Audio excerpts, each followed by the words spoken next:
সদৌ কৰ্মচাৰী পৰিষদৰ 40 সংখ্যক বাৰ্ষিক অধিৱেশন আৰু ইয়াত কেৱল এগৰাকী সাংসদ বা বিদেশ ৰাজ্য মন্ত্ৰী হিচাপে নহয়, আজি মাননীয় মুখ্যমন্ত্ৰী ডক্টৰ হিমন্ত বিশ্ব শৰ্মাদেৱৰ এগৰাকী প্ৰতিনিধি ৰূপেও আজি বৃহৎ পৰিয়ালটোৰ এই অধিৱেশনত অংশগ্ৰহণ কৰোঁ।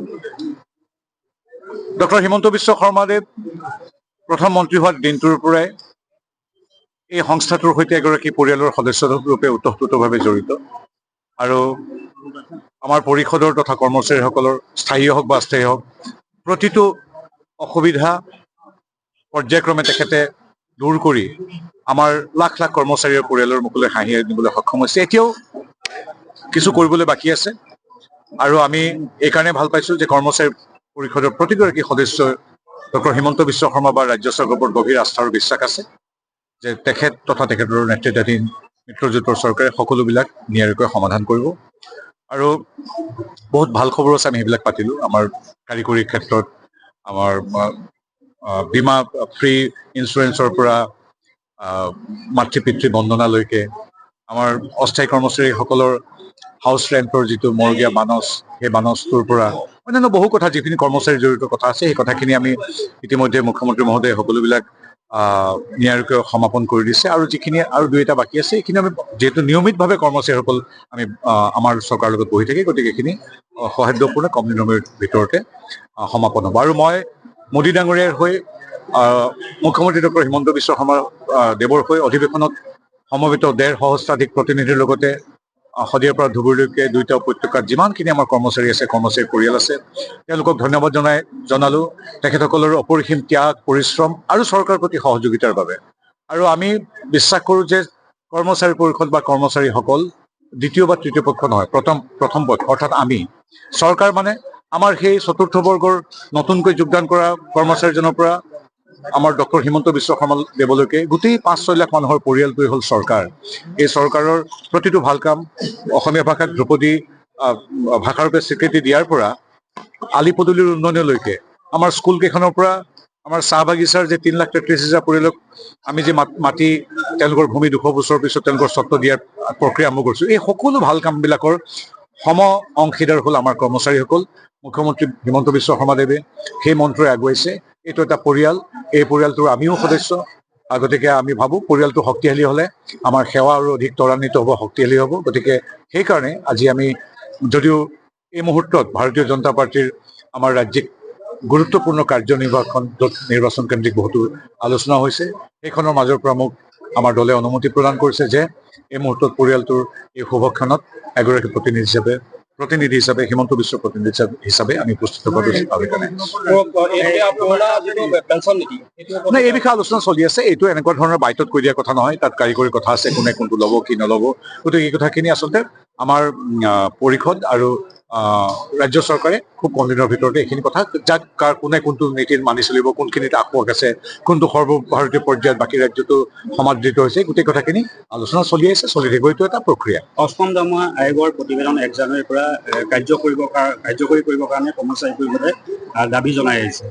চাওক, আমাৰ কৰ্মচাৰী পৰিষদৰ প্ৰত্যেকটো দাবী আজি যেনেকৈ প্ৰশাসনিক সুচলতাৰ দৃষ্টিকোণৰ পৰা সকলো সম্ভাৱ্য যিখিনি তাত আসুৱাহ অসুবিধা আছে সেইবিলাক দূৰ কৰি কৰ্মচাৰী পৰিষদ আৰু ৰাজ্য চৰকাৰৰ উমৈহতীয়া এক সিদ্ধান্তৰ বাবে সদায় আমি তেনেকৈ কামবিলাক সফল হৈ আছোঁ। যি 8ম আয়োগৰ যিখিনি কথা কৈছে সেইখিনিও নিশ্চয়ভাৱে আমি ইতিবাচকভাৱে আশাবাদী। যদি পৰিয়ালৰ সদস্য বুলি আমি নিজকে গণ্য কৰোঁ, সেইটো আৰু দাবী বুলি কথা নহয়, সেইখিনি আলোচনাৰ মৰ্মে সমাধান হ'ব। দাবী কেতিয়া জনায়? দাবী দ্বিতীয় পক্ষক জনায়। এইটোতো আমি এটা পৰিয়াল, ইয়াত দাবীৰ কথা নাই, ইয়াত ঘৰৰ ভিতৰত আলোচনা আহে। কৰ্মচাৰী পৰিষদৰ আগৰ দিনত দাবী আছিল যেতিয়া কৰ্মচাৰী পৰিষদৰ চৰকাৰৰ পৰা বেলেগকৈ ভবা হৈছিল, কিন্তু মুখ্যমন্ত্ৰী হিমন্ত বিশ্ব শৰ্মাদেৱে গোটেই কৰ্মচাৰীসকলক বা তেওঁলোকৰ পৰিয়ালটোক নিজৰ এটা পৰিয়াল বুলি কয়, তাকেই চৰকাৰ বুলি কয়। চৰকাৰ মানে মুখ্যমন্ত্ৰী বা MLA বিধায়কসকল নহয়। মুখ্যমন্ত্ৰী মানে, মই পুনৰবাৰ কৈছোঁ, অস্থায়ী কৰ্মচাৰীজনৰ পৰা মুখ্যমন্ত্ৰীলৈকে গোটেই বৃহৎ পৰিয়ালটোহে চৰকাৰ। গতিকে চৰকাৰৰ কোনোবা সদস্যই দাবী বা তেনেকুৱা কথা নহয়, ঘৰৰ ভিতৰত আলোচনা কৰি সকলো গোটেই পৰিয়ালটো যাতে সুস্থ সবল সুন্দৰভাৱে আগুৱাই যাব পাৰে আমি নিজে নিজৰ ভিতৰত আলোচনা কৰিম। অৱসৰীৰ যিটো কাল সেই অৱকাৰী কালত NPS ব্যৱস্থা থাকিলে তেওঁলোকৰ সেই কথাখিনিতো আমি এতিয়া ইয়াত আমাৰ এই কৰ্মচাৰী পৰিষদৰ আমাৰ বিষয় বিভাগীয় সভাত আমি কথাখিনি পতা হ'ল। এতিয়া সেই কথাখিনি আমি চৰকাৰ আৰু বহল পৰ্যায়ত আমি চৰকাৰৰ সৈতে পাতিম। গতিকে সেইটো এতিয়া এটা খোজ আৰম্ভ হৈছে, দ্বিতীয় খোজটো আৰু সবলভাৱে দিম।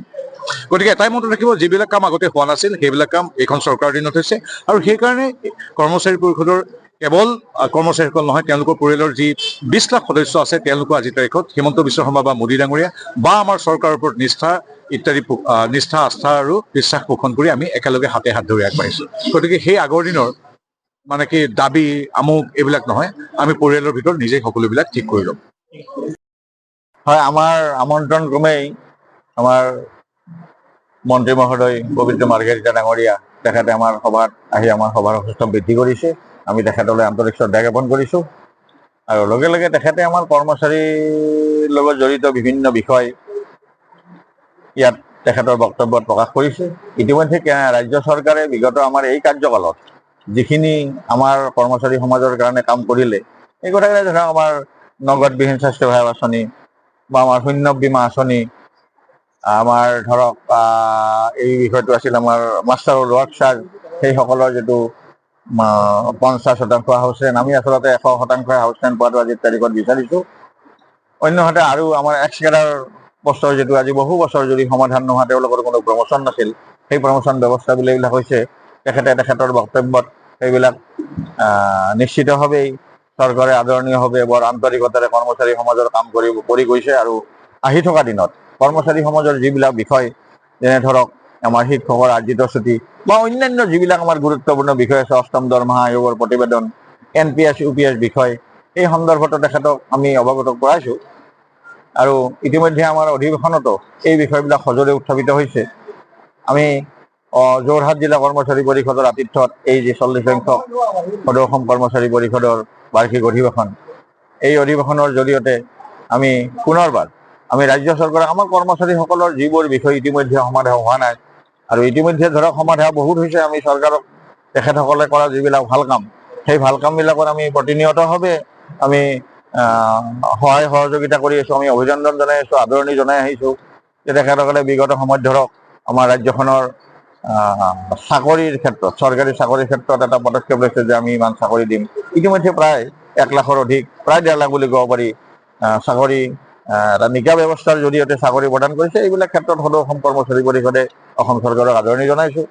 আমি নিশ্চিতভাৱে আদৰণি জনাম আমাৰ অষ্টম দৰমহা আয়োগৰ প্ৰতিবেদন আয়োগ গঠন কৰিব লাগে, আৰু 1/1/26 তাৰিখৰ পৰা আমাৰ এই আয়োগ কাৰ্যকৰী কৰিব লাগে।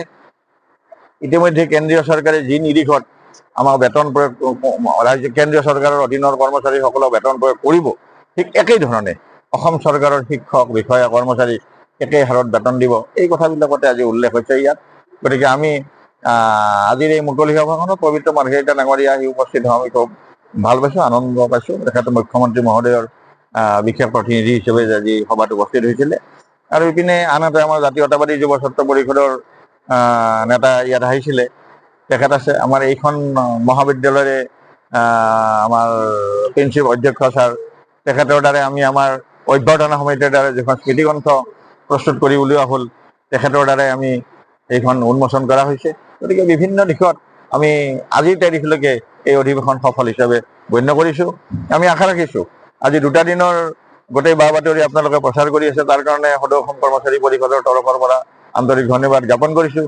আশা ৰাখিছোঁ অহাকালি আমাৰ অন্তিম দিন হ'ব, অহাকালিও আপোনালোকৰ এই একেই যোগাত্মক সহায় সহযোগিতা থাকিব, তাকে আশা কৰিছোঁ। 2026ত কৰ্মচাৰীসকলে ভাল খবৰ লাভ কৰিব নিশ্চিতভাৱে আমি আশাবাদী, আমি আশাক লৈয়ে জীয়াই থাকোঁ।